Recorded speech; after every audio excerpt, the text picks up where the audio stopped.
Hello students. आज के lecture में हम कार्बोक्सिलिक एसिड स्टार्ट कर रहे हैं।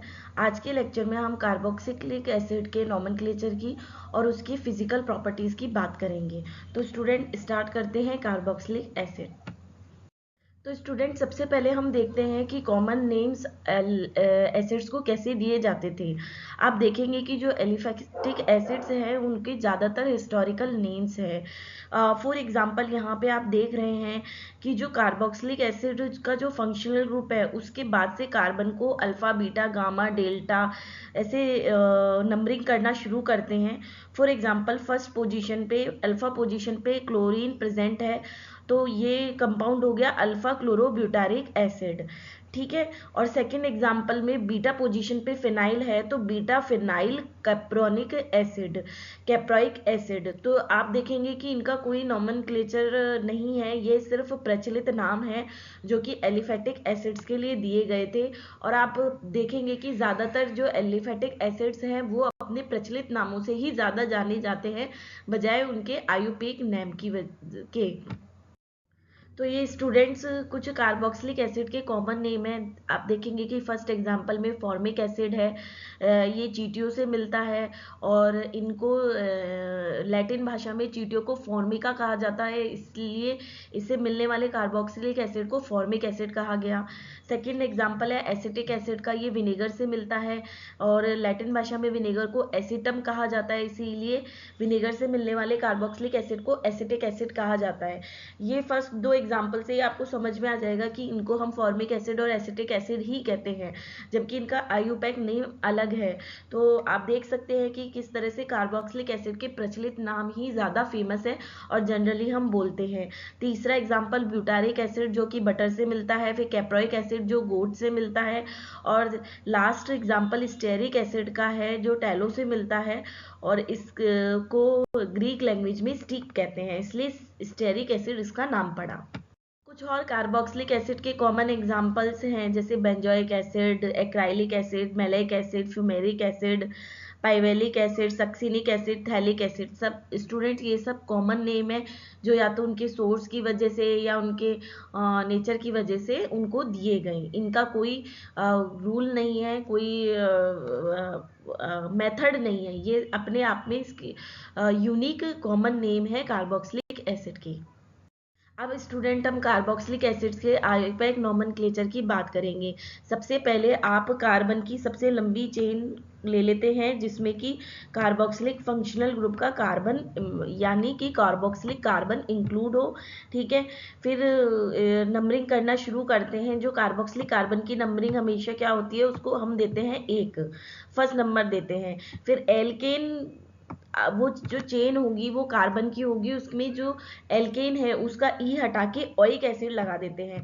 जैसे मान लो अगर दो कार्बन की है तो इथेन हुआ तो इथेनोइक एसिड, अगर एक कार्बन की है तो मेथेनोइक एसिड, दो कार्बन की है तो प्रोपेन, उसका ई हटा दिया प्रोपेनोइक एसिड।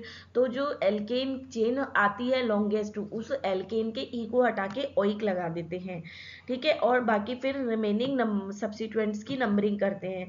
ध्यान रहे स्टूडेंट, जो कार्बोक्सिलिक ग्रुप का कार्बन है उसको हमेशा फर्स्ट नंबरिंग देनी चाहिए, दी जाती है, उसके अकॉर्डिंग अदर सब्सिट्यूएंट की नंबरिंग की जाती है। तो स्टूडेंट पिछले स्लाइड में पढ़े गए रूल्स के अकॉर्डिंग इन दोनों कंपाउंड्स का नाम देने की कोशिश कीजिए। आप देखेंगे कि ये जो फर्स्ट एग्जांपल है इसमें ये सबसे लॉन्गेस्ट चेन हो गई। इसमें कितने कार्बन है, 1 2 3 4।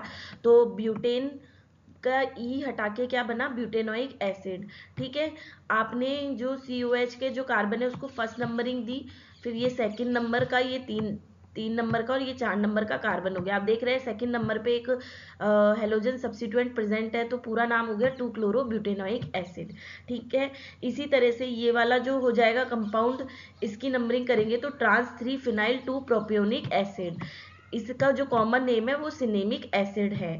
प्रोपियोनिक क्योंकि 3 कार्बन है, 1 2 3, ये हो गए इसके, वो हो गया।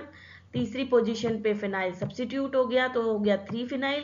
और दूसरी पोजीशन पे हो गया आपका एल्कीन। तो ये जो 3 कार्बन वाली जो चेन है वो एल्कीन है, तो प्रोपीन फिर उसका ए हटा के प्रोपिनोइक एसिड करा आपने, तो यहाँ दो किसकी पोजीशन बता रहा है, डबल बॉन्ड की पोजीशन बता रहा है। चूंकि ये ट्रांस है, यहाँ पे आप देखेंगे कि ये हाइड्रोजन एक दूसरे के ट्रांस है, तो इसलिए इसे ट्रांस रखा गया। तो ये ट्रांस क्यों आया ये भी समझ में आ गया। 3 फिनाइल, क्योंकि तीसरी पोजीशन पे फिनाइल सब्सिट्यूएंट है, और सेकेंड पोजीशन पे एल्कीन सब्सिट्यूएंट है, और प्रोपिनोइक एसिड, एल्कीन को इस प्रोपीन में ही इंक्लूड कर दिया गया है, ठीक है। और इसका कॉमन नेम है सिनेमिक एसिड। कुछ एक्स्ट्रा पॉइंट्स है जिन्हें आप याद रखिएगा, जैसे कि अगर दो कार्बोक्सिल ग्रुप प्रेजेंट है तो उसे डायोइक एसिड कहते हैं। सॉरी, उसे डाइओइक एसिड कहते हैं। साइक्लोएल्केन में अगर कार्बोक्सिलिक एसिड प्रेजेंट है तो आप पहले साइक्लोएल्केन का नाम देंगे और फिर उसी तरह ओइक लगा देंगे। एरोमेटिक एसिड में जो सबसे सिंपलेस्ट होता है वो बेंजोइक एसिड होता है, जिसमें बेंजीन रिंग से COH जुड़ा रहता है। अगर एसिड ग्रुप सीधे एरोमेटिक रिंग से जुड़ा होता है तो आप बेंजोइक एसिड का सब्स्टिट्यूट मान के नाम देंगे। लेकिन अगर एसिडिक ग्रुप एरोमेटिक रिंग से नहीं जुड़ा रहता है तो आप लॉन्गेस्ट चेन सेलेक्ट करेंगे और फिर फिनाइल सब्स्टिट्यूट नाम देंगे। फॉर एग्जांपल, आपने प्रीवियस स्लाइड में जो ट्रांस फिनाइल वाला एग्जांपल पढ़ा था वो इस पॉइंट से क्लियर होता है। उसमें आपने फिनाइल को एज अ सब्स्टिट्यूएंट लिया था, क्योंकि जो कार्बोक्सिलिक ग्रुप है वो सीधे रिंग से ना जुड़ के एल्केन चेन से जुड़ा हुआ था। स्टूडेंट, पीछे पढ़ाए गए रूल्स के अकॉर्डिंग आप इन 3 क्वेश्चंस को करने की कोशिश कीजिए। जैसे फॉर एग्जांपल फर्स्ट क्वेश्चन है, इसमें कोई सब्स्टिट्यूएंट नहीं है, सिर्फ आपको लॉन्गेस्ट चेन आपको सेलेक्ट करनी है। ये लॉन्गेस्ट चेन है, इसमें टोटल कितने कार्बन है, 1 2 3 4 5। तो ये हो गया पेंटेन का डेरिवेटिव। पेंटेन के ई को हटा के ओइक लगा देंगे तो ये हो गया पेंटेनोइक एसिड, ठीक है। सेकेंड, उसमें आप देखेंगे कि ये लॉन्गेस्ट चेन है, इसमें 4 कार्बन है, 1 2 3 4। तीसरी पोजीशन पे मिथाइल सब्स्टिट्यूएंट है, तो ये हो गया 3 मिथाइल ब्यूटेनोइक एसिड, ठीक है। और थर्ड एग्जाम्पल में आप देखेंगे जो सबसे लॉन्गेस्ट चेन ये है, इसमें 4 कार्बन है, लेकिन इसकी सेकंड पोजीशन पे इथाइल सब्स्टिट्यूएंट है और थर्ड पोजीशन पे ब्रोमो सब्स्टिट्यूएंट है, तो इसका नाम हो जाएगा 3 ब्रोमो 2 इथाइल ब्यूटेनोइक एसिड। जो सब्स्टिट्यूएंट है उसको हम अल्फ़ाबेटिकली अरेंज करते हैं। तो इस तरह से आपने देखा कि तीनों रूल्स के अकॉर्डिंग इन तीनों को आयुपैक नॉमेनक्लेचर करना कितना आसान है।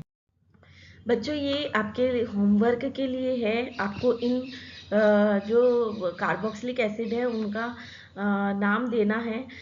मैं बता देती हूँ, ये साइक्लोएल्केन, मैं एक हिंट दे देती हूँ सारे एग्जाम्पल में। ये साइक्लोएल्केन डेरिवेटिव है, ये भी साइक्लोएल्केन डेरिवेटिव है, ये बेंजोइक एसिड है, ये बेंजोइक एसिड क्योंकि इसमें COH ग्रुप रिंग से साथ जुड़ा हुआ है, ये भी बेंजोइक एसिड डेरिवेटिव रहेगा। ये बेंजोइक एसिड डेरिवेटिव नहीं है, कंफ्यूज मत होना, क्योंकि कार्बोक्सिलिक एसिड बेंजीन रिंग से नहीं जुड़ा है। ये लॉन्गेस्ट चेन होगी और फिनाइल एज अ सब्स्टिट्यूएंट हम लेंगे। इसी तरह ये वाला भी आप लॉन्गेस्ट चेन सेलेक्ट करेंगे और फिनाइल को एज अ सब्स्टिट्यूएंट लेंगे। तो ये 6 क्वेश्चंस है जो आपको घर पे करने हैं। और ये बच्चों दूसरा होमवर्क है, आपको नेम के अकॉर्डिंग कार्बोक्सिलिक एसिड की स्ट्रक्चर ड्रॉ करनी है। जैसे जैसे नाम दिया गया है वैसे वैसे आपको स्ट्रक्चर ड्रॉ करनी है। कार्बोक्सिलिक एसिड के नोमेनक्लेचर के बाद अब हम स्टार्ट करते हैं physical properties of carboxylic acids. सबसे पहले जो हम फिजिकल प्रॉपर्टीज कार्बोक्सिलिक एसिड की पढ़ेंगे वो बॉइलिंग पॉइंट होगा। बच्चों, आपने अल्कोहल के चैप्टर में पढ़ा था कि दो मॉलिक्यूल्स के बीच में अगर इंटरमॉलिक्यूलर अट्रैक्शन फोर्स जितना ज़्यादा होगा बॉइलिंग पॉइंट उतना ज़्यादा होगा। कार्बोक्सिलिक एसिड में इंटरमॉलिक्यूलर फोर्सेस काफ़ी स्ट्रॉन्ग होते हैं। इसके 2 कारण होते हैं। पहला तो हाई पोलैरिटी, जो कार्बोक्सिलिक ग्रुप होता है वो हाईली पोलर ग्रुप होता है, क्योंकि इसमें चार्ज वेरिएशन डेवलप हो जाता है। जैसे ये यहाँ शिफ्ट हुआ तो यहाँ पार्शियल पॉजिटिव, यहाँ पार्शियल नेगेटिव चार्ज आ गया। OH में भी पार्शियल नेगेटिव पार्शियल पॉजिटिव होता है। तो इन सब के कारण जो चार्ज शिफ्टिंग के कारण, क्योंकि इलेक्ट्रोनेगेटिविटी डिफरेंस के कारण चार्ज शिफ्ट हो जाता है, तो ये जो कार्बोक्सिलिक ग्रुप है वो हाईली पोलर होता है। दूसरा ये होता है कि जो कार्बोक्सिलिक जो समूह हैं इनके बीच में हाइड्रोजन बॉन्ड पाया जाता है। 2 कार्बोक्सिलिक कंपाउंड के बीच में हाइड्रोजन बॉन्ड पाया जाता है। तो इन दोनों कारणों से कार्बोक्सिलिक एसिड्स के बीच में इंटरमॉलिक्यूलर फोर्सेस बहुत स्ट्रॉन्ग होते हैं।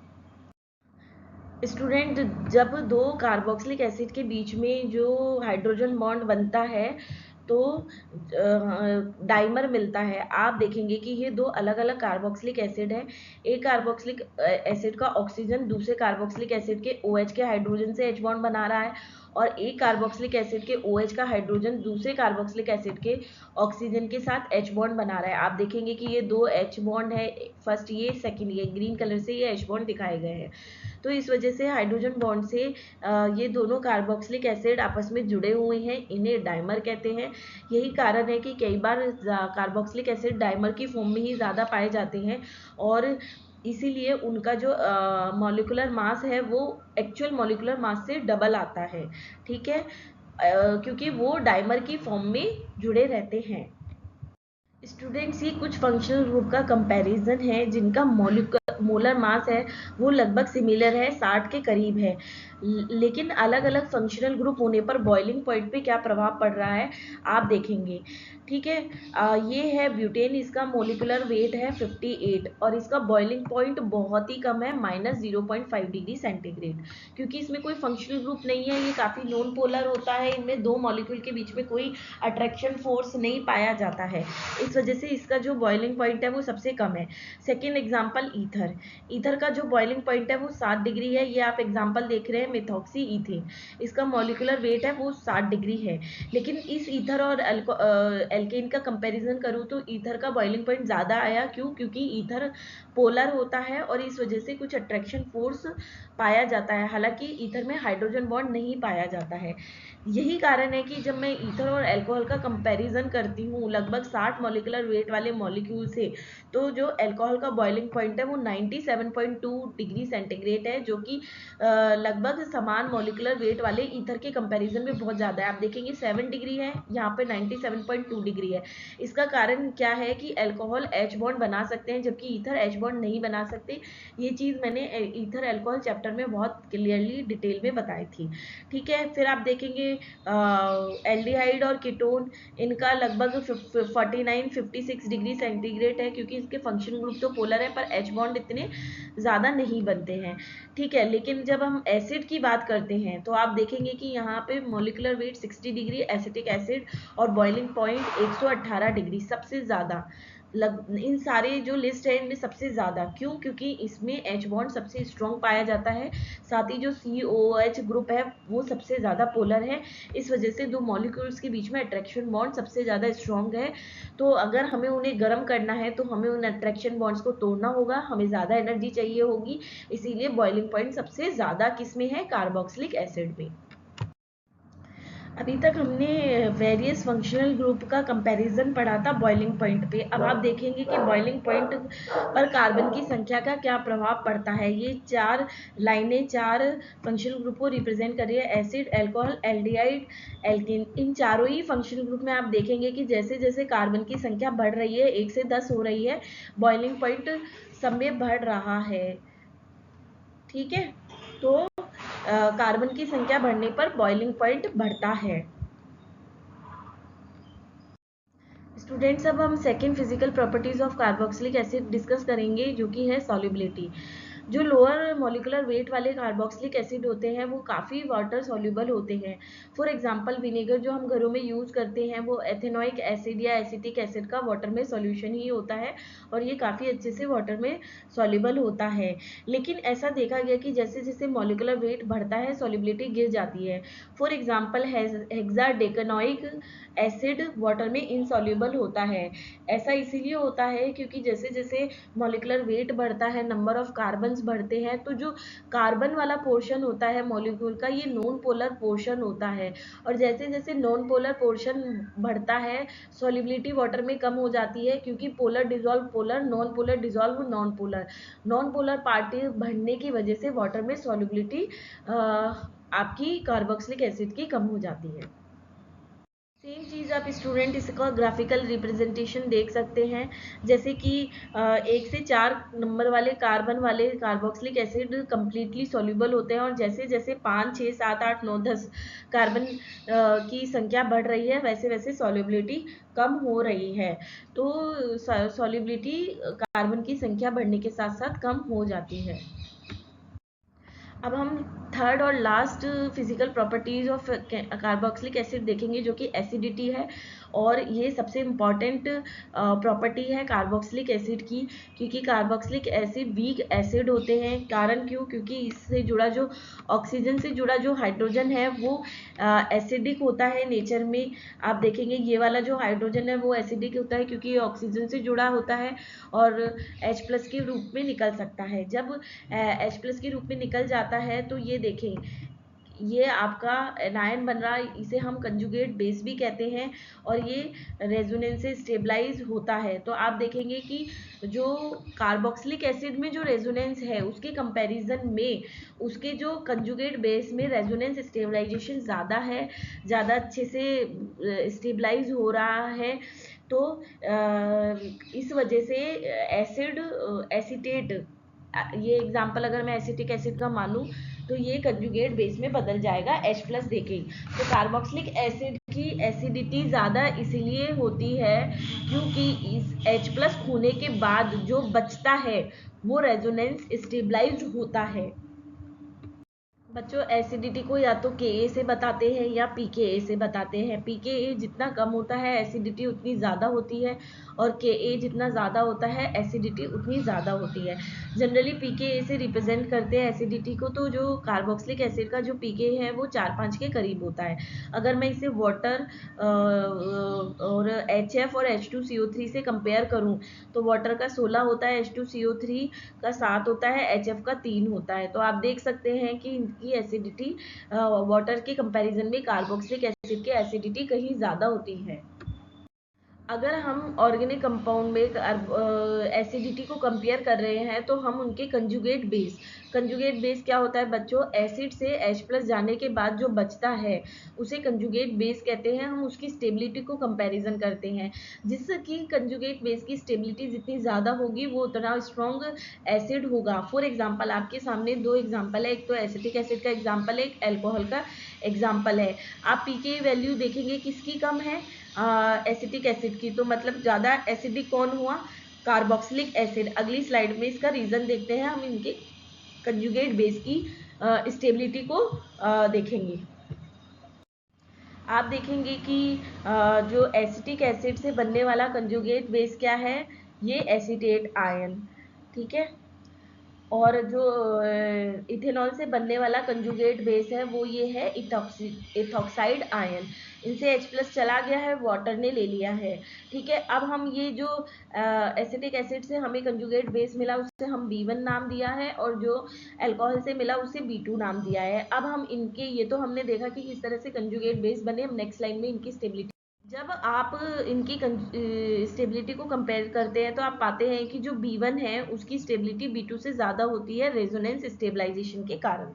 आप देखेंगे कि यहाँ पे जो ऑक्सीजन पे नेगेटिव चार्ज आया है वो इसके पास में जो कार्बोनिल समूह उपस्थित है उसके साथ रेजोनेंस स्टेबलाइज हो जाएगा, और ये हमें रेजोनेटिंग स्ट्रक्चर मिल गई।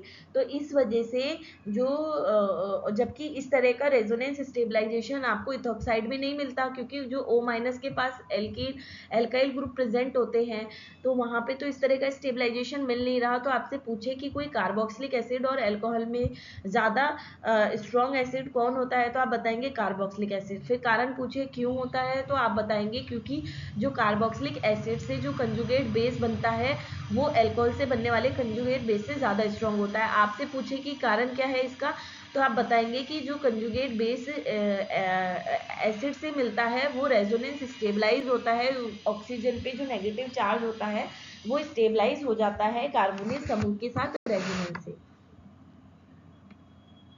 अब हम कार्बोक्सिलिक एसिड, फिनॉल और अल्कोहल्स की एसिडिटी का कंपेयर करेंगे। आप देखेंगे कि अगर मैं pKa वैल्यू से देखूं तो कार्बोक्सिलिक एसिड का pKa वैल्यू सबसे कम है, इसका मतलब ये सबसे स्ट्रॉन्ग एसिड होगा, और अल्कोहल का pKa वैल्यू सबसे ज़्यादा है, तो इसका ये सबसे वीक एसिड होगा। और जो फिनॉल है उसकी एसिडिटी इंटरमीडिएट होगी, मतलब एसिड से कम और अल्कोहल से ज़्यादा। तो बच्चों यहाँ पे मैं आपको रिकॉल करा दूँ, pKa वैल्यू जितनी कम एसिडिटी उतनी ज़्यादा। तो इसको हम आगे और डिस्कस करते हैं। स्टूडेंट्स, ये है आपका बेंजोइक एसिड, ठीक है। इस बेंजोइक एसिड ने अपना प्रोटॉन वाटर को दे दिया और बेंजोइट आयन बना लिया। और ये आप देखेंगे कि जो बेंजोइट आयन है वो उसी में ही जो ये COO- है, ये रेजोनेंस स्टेबलाइज हो जाएगा। ठीक है,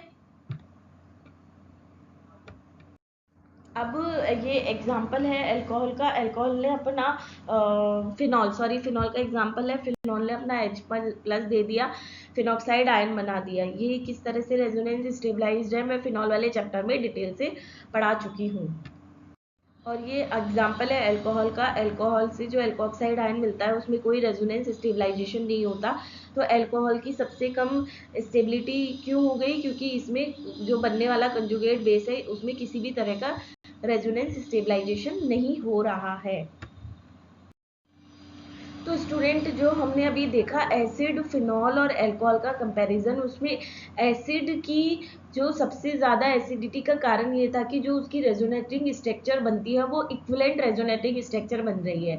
हालांकि दो ही रेजोनेटिंग स्ट्रक्चर है लेकिन वो इक्विवेलेंट है, दोनों एक जैसी ही लगती है।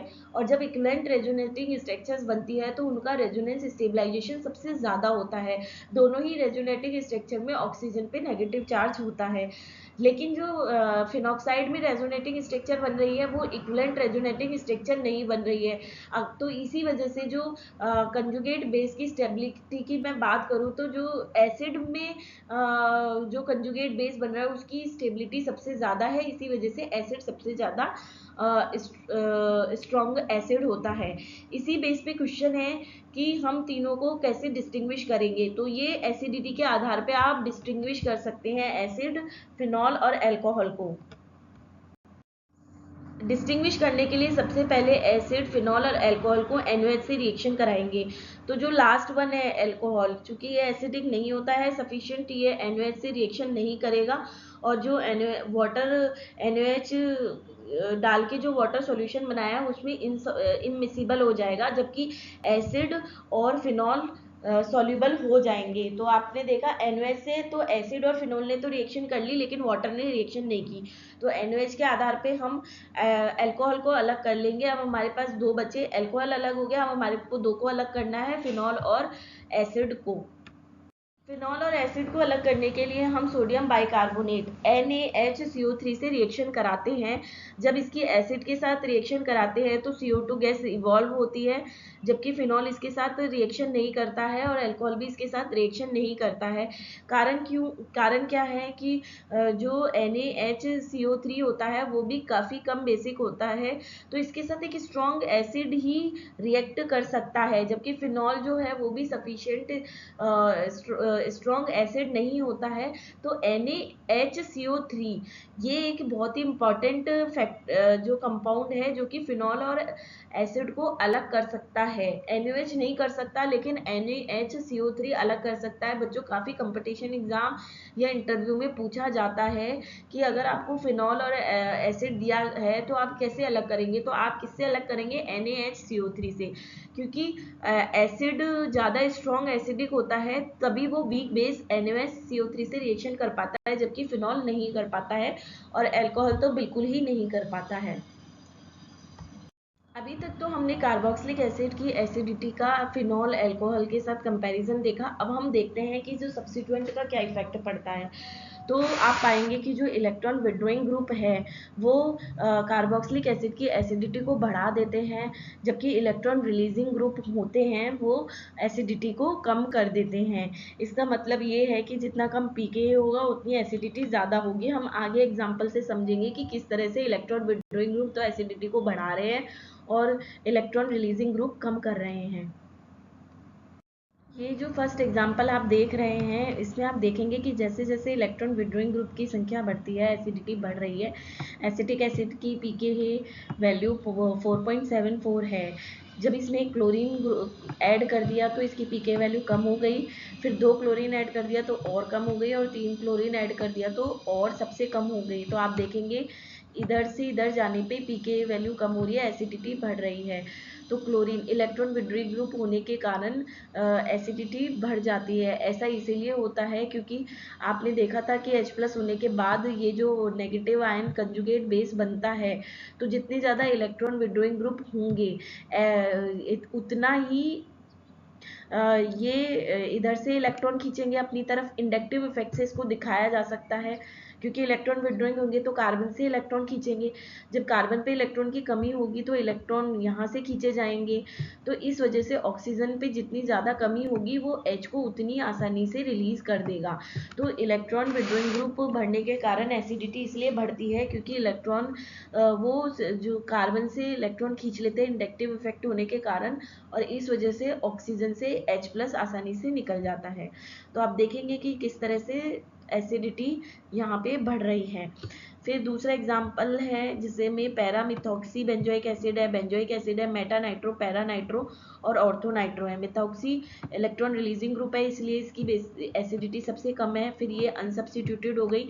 नाइट्रो जो तीनों ग्रुप है ये इलेक्ट्रॉन विड्रॉइंग ग्रुप है, इसलिए इन तीनों की एसिडिटी सब इन दोनों से ज़्यादा होगी पिछले दो से। अब इन तीनों की आपस में कंपेयर करूँ तो जो मेटा की, पैरा की और ऑर्थो का कंपैरिजन करूँ तो ऑर्थो की सबसे ज़्यादा होगी, क्योंकि यहाँ पर ऑर्थो और पैरा पोजीशन पे -R लगता है, तो हम -R को प्रेफरेंस देते हैं इंडक्टिव इफेक्ट से, तो यहाँ पे ये इलेक्ट्रॉन विड्रॉ R इफेक्ट से भी कर लेते हैं, और ऑर्थो पोजीशन पे इंडक्टिव इफेक्ट भी सबसे ज़्यादा है, तो इसलिए ऑर्थो नाइट्रो की एसिडिटी सबसे ज़्यादा होगी, क्योंकि यहाँ पे एक तो -R लग रहा है और -I भी सबसे ज़्यादा है। फिर इससे कम पैरा की होगी, पैरा पे -R लग रहा है लेकिन ऑर्थो के कंपैरिजन में -I कम है, क्योंकि कार्बोक्सिलिक एसिड और नाइट्रो की डिस्टेंस ज़्यादा हो गई। ठीक है, और फिर मेटा नाइट्रो सबसे लास्ट में, इन तीनों में सबसे लास्ट में आएगा, क्योंकि मेटा पोजीशन पे -R तो नहीं लग रहा है लेकिन ये -I से इलेक्ट्रॉन खींचेगा, इस वजह से COH ग्रुप का H आसानी से रिलीज हो जाएगा। तो ये एसिडिटी का ऑर्डर आपको समझ में आया किस तरह से इलेक्ट्रॉन विड्रॉइंग ग्रुप एसिडिटी को बढ़ा रहे हैं। प्रीवियस स्लाइड्स में आपने इलेक्ट्रॉन विड्रॉइंग ग्रुप का इफेक्ट देखा कि किस तरह से electron withdrawing group acidic nature को बढ़ा देते हैं। अब हम देखते हैं कि किस तरह से electron releasing group acidic nature को कम कर देते हैं। यहाँ के सामने दो एसिडिक एसिड्स हैं, एक तो फॉर्मिक एसिड है और एक एसिटिक एसिड्स है। आप देखेंगे कि जो फॉर्मिक एसिड है वो मोर एसिडिक होता है एसिटिक एसिड के कंपेरिजन में, क्योंकि एसिटिक एसिड में क्या होता है, मिथाइल ग्रुप। मिथाइल ग्रुप क्या होता है, इलेक्ट्रॉन डोनेटिंग ग्रुप या इलेक्ट्रॉन रिलीजिंग ग्रुप।